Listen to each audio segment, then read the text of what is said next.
د نبی کریم صلی الله علیه وسلم د خپل صحابه سره د هغوی سره مینه او د صحابه کرام رضی الله تعالی عنهم اجمعین د هغوی د نبی کریم صلی الله علیه وسلم سره څومره مینه وه.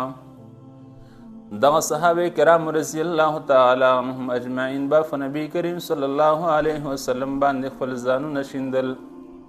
نبی کریم صلی الله علیه وسلم به صحابه سره هم ډیره مینه کوله او صحابه به د نبی کریم صلی الله علیه وسلم سره ډیره زیاته مینه کوله.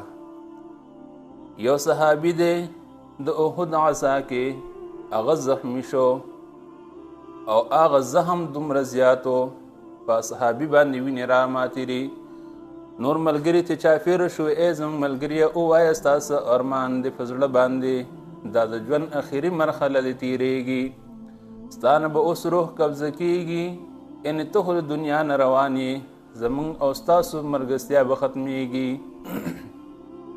هغه صحابي ورته فرمایي په ای زما ملګرو نه مې د مور ارمان شته دی، نه د پلار د لیدلو ارمان لرمه، نه د زوی د لیدلو ارمان لرم، نه د لور د لیدلو ارمان لرم او نه د خپلې بیبي د لیدلو ارمان لرم. ورته فرمایي د څه شي ارمان لرې؟ وایي صرف دغه ارمان لرم چې د دواړو جهانو سردار مبارک صلی الله علیه وسلم په د اخري وخت کې ووینم، په دغه ځنکدن په اخري سلګو کې پیغمبر علیه الصلاة والسلام ووینم، بس دغه یو ارمان په زړه باندې لرم. صحابه کرام رضی الله تعالی عنهم اجمعین په خپلو اوږو باندې راواغستو، راوس نبی کریم صلی الله علیه وسلم ته مخې ته کېنو. وی ای د الله رسوله دغه صحابي زمونږ ملګری چې دی په زخمی شو او حالات ډیر زیات خراب شو، د صرف دغه یو تمنا ارمان لرو چې د پیغمبر علیه الصلاة والسلام ملاقات وکما، بیا که خیر د مرګ راشي نو راضي شي. هغه صحابي نبی کریم صلی الله علیه وسلم ته مخ مبارک راواړو، خپل سینه نبی کریم صلی الله علیه وسلم ته مخامخ کړله. وی ای د الله رسوله زما هم دغه یو ارمانو چې په اخري ژوند په اخري لمحو کې ستاسو ملاقات وکما، نو بیا خیر دی که دنیا نه لاړ شم نو لاړلی شم. ځکه شاعر وایي د محبوب دیدن د فاره ز محشر ته خوشحالیږم، د محبوب دیدن د فاره ز محشر ته خوشحالیږم، چې محبوب فکې لیدی شي دا محشر اختر زما دی. نبی کریم صلی الله علیه وسلم هغه صحابي ته ګوري، هغه صحابي د دواړو جهانو سردار په وړاندې نه هغه نه روح قبضه کېږي، یعنې هغه د دنیا نه رحلت کوي. نو دا د نبی کریم صلی الله علیه وسلم سره څومره مینه وه چې نه مور غواړي او نه پلار غواړي، نه خپله بیبي غواړي او نه خپل بچي غواړي، نه د دنیا نور څه سرمایه غواړي، خو صرف دغه کوي د دواړو جهانو سردار مبارک صلی الله علیه وسلم چې ووینمه. دومره هغه اتباع رسول و.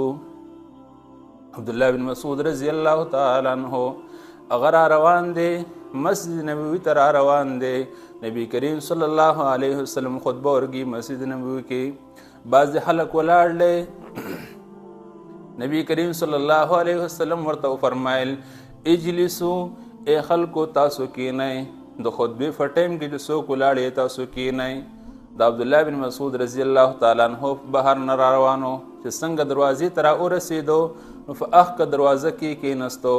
نبی کریم صلی الله علیه وسلم ورته فرمایي تعال یا عبدالله بن مسعود، ای عبدالله بن مسعود ما خو تا ته حکم نه کړی، ما خو صرف دغه خلکو ته ویلو چې کوم خلک په دغه ځای کې ولاړو ما ورته ویل دا خلاف عادت کار دی، دا د ادبو نه خلاف دي، تاسو په دغه ځای باندې ټول کېنئ. ای عبدالله بن مسعود رضی الله تعالی عنه ته فرمایي ته مخکې راځه، مخکې راغی. عبدالله بن مسعود رضی الله تعالی عنه ته صحابه فرمایي وی ای زموږ ملګريه تا ته خو د دواړو جهانو سردار نه ویلي، نو ته ولې کېنستلې؟ هغه ورته وایي چې نه ما د نبی کریم صلی الله علیه وسلم په حکم کې معمولي غونې کې تاخیر نشو کولی، چې نبی کریم صلی الله علیه وسلم حکم وکړو ما په هغې کې د یو سیکنډ تاخیر نشو کولی، ما چې نبی علیه الصلاة والسلام خبره عملي زما وجود کې راشي وی منم. هغه صحابه کرامو په د نبی کریم صلی الله علیه وسلم سره دومره مینه کوله او دغه خبر به دومره زیاته اورېدله. یو صحابي دی اوږده اوږده ویښته یې د چې کله کینې او فاسي هغه ویښته د خپو لاندې کېږي. ملګري ورته وایي دا ویښته د اوږده کینچي کې کټې کا لڼې کا. هغه صحابي ورته وفرمایي ما ته هم پته را چې زما ویښته ډېر اوږده شوي دي، لیکن په دغه وجه باندې خپل لا ویښته نه کټ کومه چې دواړو جهانو سردار مبارک صلی الله علیه وسلم زه چې کله ماشوم ومه زما په سر باندې نبی کریم صلی الله علیه وسلم خپل لاس مبارک ایښی دي. وی زه غواړم دا چې زما په سر باندې نبی کریم صلی الله علیه وسلم خپل لاس مبارک هم ایښی و چې دغه ویښته زما د وجود نه لرې نه شي او دغه په ورځ محشر باندې زما د بخښنې یو ذریعه وګرځي. الله تعالی ما په دې باندې وبهي چې د محبوب علیه الصلاة والسلام د هغه مبارک لاس زما په سر باندې دی. وی دا ځان دپاره نجات یو ذریعه ګڼم، دا به زما دپاره د نجات یو ذریعه شي چې زه ما فی الله جل شانه د جهنم نه بچ کړي. د محبوب صلی الله علیه وسلم لاس زما په سر باندې لګېدلی دي، دا به زما دپاره د جهنم د اور نه د نجات یو ذریعه وګرځي. دغه صحابه کرامو چې نبی کریم صلی الله علیه وسلم باندې خپل سرونه قربانول په هر محاذ کې په هر ځای کې چې کله به نبی کریم صلی الله علیه وسلم روانو نو دغه صحابي طلحه بن برا رضی الله عنه کله به مخکې او کله وروستو، کله یو سیټه او کله بل سیټه چې نبی کریم صلی الله علیه وسلم باندې هغه شګوزار ونه لګي که راځي نو په ما د ولګي خو چې نبی کریم صلی الله علیه وسلم ته تکلیف ونه رسیږي. دا اوږده واقعه تفصیلي ده انشاءالله دا بیا